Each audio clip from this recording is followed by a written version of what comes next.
1986 সাল, Mexico city স্টেডিয়ামে 1 লক্ষেরও বেশি মানুষ।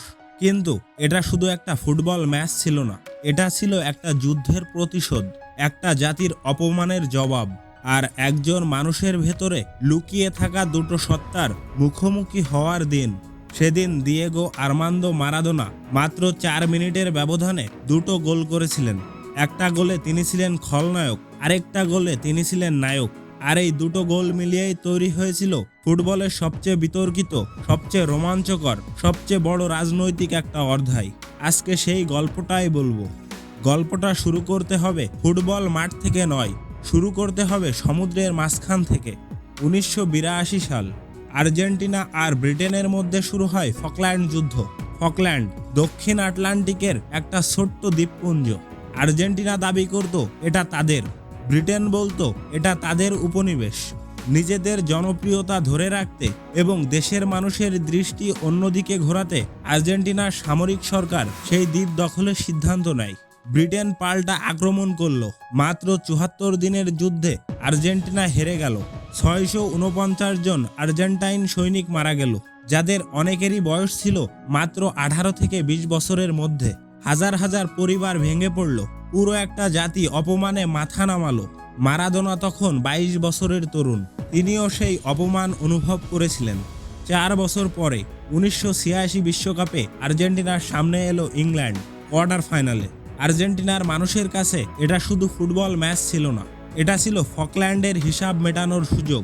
মাঠের বাইরে যে যুদ্ধে হার হয়েছিল, ম্যাচের আগে দুই দলই বলেছিল এটা শুধু একটা ফুটবল ম্যাচ। কিন্তু বহু বছর পরে মারাদোনা আত্মজীবনীতে লিখেছিলেন, আমরা জানতাম ফকল্যান্ডে কত আর্জেন্টাইন তরুণ মারা গেছে। এই ম্যাচটা আমাদের কাছে সেই যুদ্ধেরই একটা অংশ ছিল।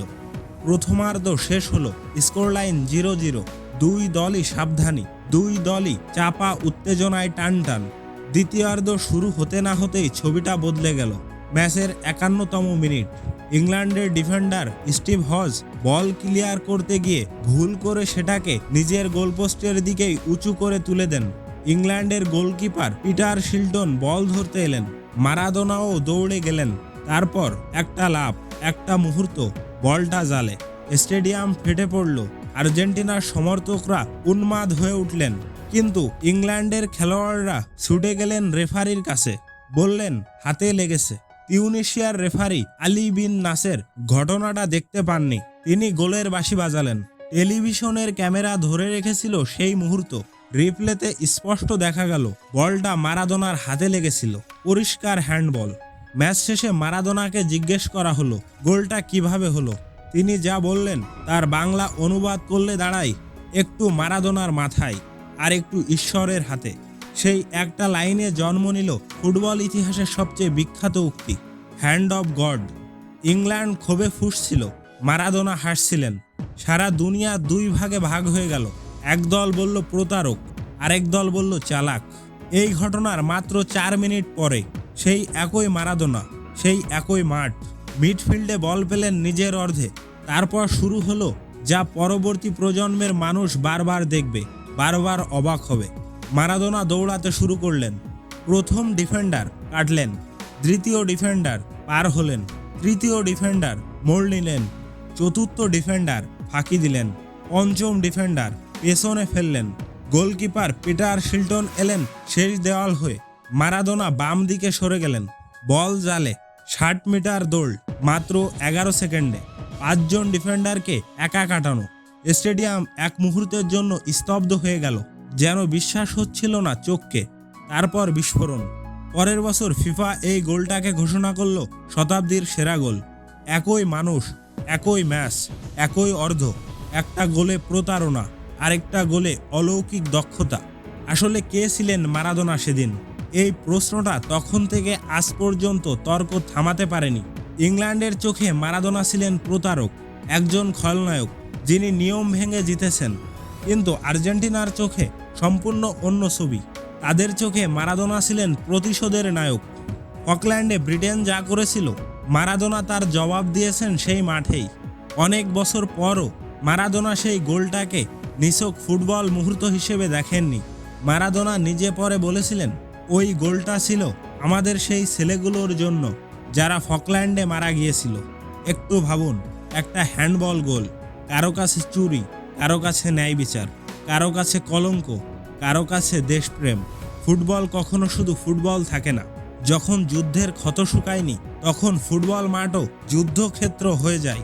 আর মারাদোনা সেদিন সেই মাঠে একাই দুটো ভূমিকা পালন করেছিলেন। একজন খলনায়ক যিনি নিয়ম ভেঙেছিলেন, একজন নায়ক যিনি অসাধ্য সাধন করেছিলেন। মারাদোনাকে বুঝতে হলে শুধু 1986 দেখলে হবে না। তিনি ছিলেন বুয়েনোস আয়ারেসের বস্তি থেকে উঠে আসা ছেলে। দারিদ্র্য, সংগ্রাম আর ফুটবল, এই তিনটে মিলিয়েই তার পরিচয়।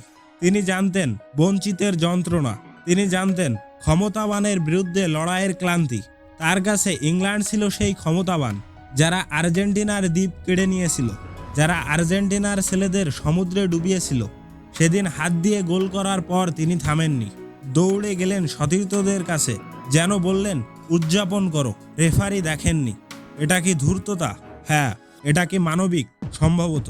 কারণ যখন পুরো একটা জাতির ক্ষোভ আর কষ্ট একজন মানুষের কাঁধে চাপে, তখন সেই মানুষরা শুধু খেলোয়াড় থাকেন না, তিনি হয়ে ওঠেন প্রতীক।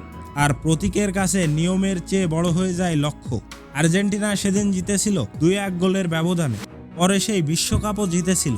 কিন্তু সেই ম্যাচের দুটো গোল শুধু ফলাফল পাল্টায়নি, ইতিহাস লিখেছিল। হ্যান্ড অফ গড আজও ফুটবলের সবচেয়ে বিতর্কিত মুহূর্ত, আর শতাব্দীর সেরা গোল আজও ফুটবলের সবচেয়ে সুন্দর স্মৃতি। একই মানুষ, একই দিন, 4 মিনিটের ব্যবধানে। এই দুটো গোল মিলিয়েই মারাদোনা হয়ে উঠলেন কিংবদন্তি। শুধু ফুটবলার নন, একটা জাতির রাগ, কষ্ট আর গর্বের মুখ।